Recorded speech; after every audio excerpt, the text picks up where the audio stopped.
ಶಾಲೆ ಇಷ್ಟ ಆಯ್ತು. ಕಂಪ್ಲೇಂಟ್ ಎಲ್ಲ ಮಾಡಿದ್ದೀರಿ ನೀವು? ಅಳ್ಕೊಂಡು ಇಲ್ಲೇ ಕೂತು ಬಿಟ್ರೆ ಯಾರು ನಿಮಗಿಲ್ಲ ಅಂತ ಹೇಳಲ್ಲ. ಊರಿನ ಶಿಕ್ಷಣ ಮೊದಲು ಪ್ರಾಧಾನ್ಯತೆ ಇರ್ತದೆ.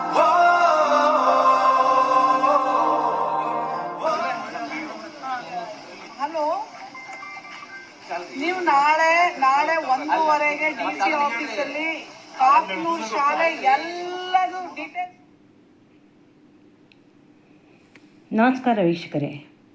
ಪ್ರಿಯ ವೀಕ್ಷಕರೇ, ಈಕೆ ಡಾಕ್ಟರ್ ನಾಗಲಕ್ಷ್ಮಿ ಅಂತ ಕರ್ನಾಟಕ ವುಮೆನ್ಸ್ ಕಮಿಷನ್ನಲ್ಲಿ ಚೇರ್ಮನ್ ಆಗಿದ್ದಾರೆ. ನೋಡಿ, ಈಕೆ ಪ್ರತಿಯೊಂದು ಶಾಲೆಗಳಿಗೂ ಭೇಟಿ ನೀಡಿ ಅವರ ಕುಂದುಕೊರತೆಗಳನ್ನು ವಿಚಾರಿಸಿ ಆಯಾ ಸಂಬಂಧಪಟ್ಟ ಅಧಿಕಾರಿಗಳಿಗೆ ಮನವಿ ಮಾಡಿಕೊಳ್ಳುವಂತೆ ಸೂಚನೆ ನೀಡ್ತಾ ಇದ್ದಾರೆ. ಇಂತಹ ನಿಷ್ಠಾವಂತ ಅಧಿಕಾರಿಗೆ ನನ್ನ ಚಾನೆಲ್ ಕಡೆಯಿಂದ ಅಭಿನಂದನೆಯನ್ನು ಸಲ್ಲಿಸ್ತಾ ಇದ್ದೀನಿ.